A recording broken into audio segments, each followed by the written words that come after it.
Number आने हैं। सृष्टि auto sector को ट्रैक करती है, उनसे समझते हैं कि नंबर्स आने कैसे चाहिए। सृष्टि, मंथ ऑन मंथ तो आप हमारे साथ अच्छी सेल्स फिगर्स हमेशा डिस्कस करती हैं कि आरई के चलते कितनी बड़ी जंप आयशर मोटर्स में देखने को मिली। क्या नंबर्स पे भी इम्पैक्ट देखेगा? नंबर्स पे भी इम्पैक्ट दिखेगा, क्योंकि जैसा कि आप हाईलाइट कर रही थी कि महीने दर महीने जो रॉयल एनफील्ड के नंबर्स हैं वो कहीं ना कहीं अपने आप को होल्ड करते हुए नज़र आ रहे हैं। ये कह सकते हैं कि कमज़ोर नंबर्स नहीं आए थे। इसके चलते अगर हम देखें तो कंपनी की वॉल्यूम साल दर साल 19% बढ़ी ज़रूर है, पर तिमाही दर तिमाही वहाँ पर मामूली सी करीब 2.5% की बढ़त हमने देखी है। इसके अलावा अब नंबर्स की बात करें तो यहाँ पर तिमाही दर तिमाही कंपनी की जो आय है वो लगभग सपाट रहने की हम उम्मीद कर रहे हैं। इस बार 3,718 करोड़ कंपनी की आय आ सकती है। इस नंबर पे आप जरूर ध्यान रखिएगा। और ये जो म्यूटेड ग्रोथ अगर हम कहें वो इस दम पे होगी क्योंकि जो एवरेज सेलिंग प्राइस था वो कम था। जो हंटर कंपनी की सबसे ज़्यादा बिकती हुई नजर आ रही है, सबसे ज़्यादा डिमांड में है, अन्य रॉयल एनफील्ड बाइक्स के मुकाबले उसके प्राइसेस थोड़े से कम है। इस बार मिक्स भी बहुत सपोर्टिव नहीं रहा इसी के चलते, और साथ ही प्राइस प्रोटेक्शन भी कंपनी ने कंज्यूमर्स को दिया। थोड़ा प्राइसिंग के चलते जो इम्पैक्ट रहा वहाँ पे उनकी जो नंबर्स हैं आय के फ्रंट पे वो कहीं ना कहीं सपाट रहेंगे। अगर इनके EBITDA की बात करें तो वहाँ पे 5.5% की बढ़त हम तिमाही दर तिमाही ज़रूर उम्मीद कर रहे हैं। और मार्जिन में भी करीब 23% जो कि लास्ट क्वार्टर मार्जिन रहे थे, इस बार 24.2% रहने की उम्मीद है, जहाँ पे कंपनी ने प्राइस हाइक्स लिए थे।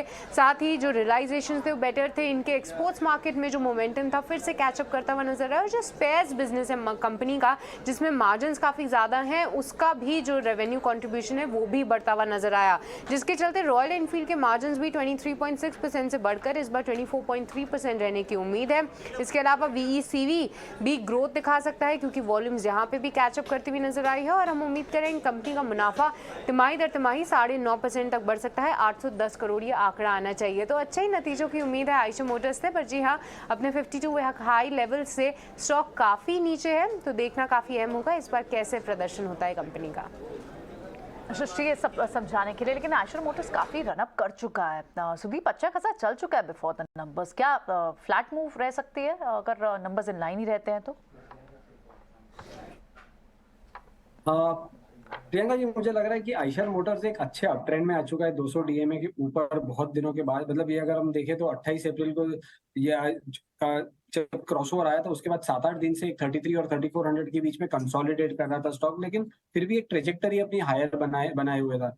और स्टॉक अब जो उसका फरवरी और जनवरी का जो एक स्विंग हाई है जो 3350 3360 ये लेवल के भी ऊपर अब सस्टेन कर रहा है। तो मुझे लग रहा है ट्रेंड तो अच्छा ही है ये स्टॉक में।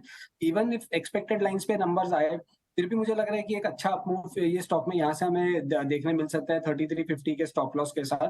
3600 मुझे लगता है आ सकता है आने वाले कुछ सेशन में, बिकॉज एक अगर हम देखें कि सिर्फ स्टॉक स्पेसिफिक अगर ये रिजल्ट स्पेसिफिक होता तो ठीक है, लेकिन पूरा ऑटो सेक्टर भी चल रहा है और सारे ऑटो के स्टॉक्स चल रहे हैं, तो मुझे लग रहा है एक पॉजिटिव रब ऑफ रहेगा इवन इफ ये एक्सपेक्टेड लाइंस पे नंबर्स हो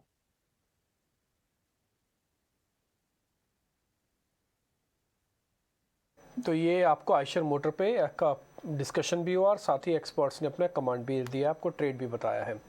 अब थोड़ा और आगे बढ़ते हैं।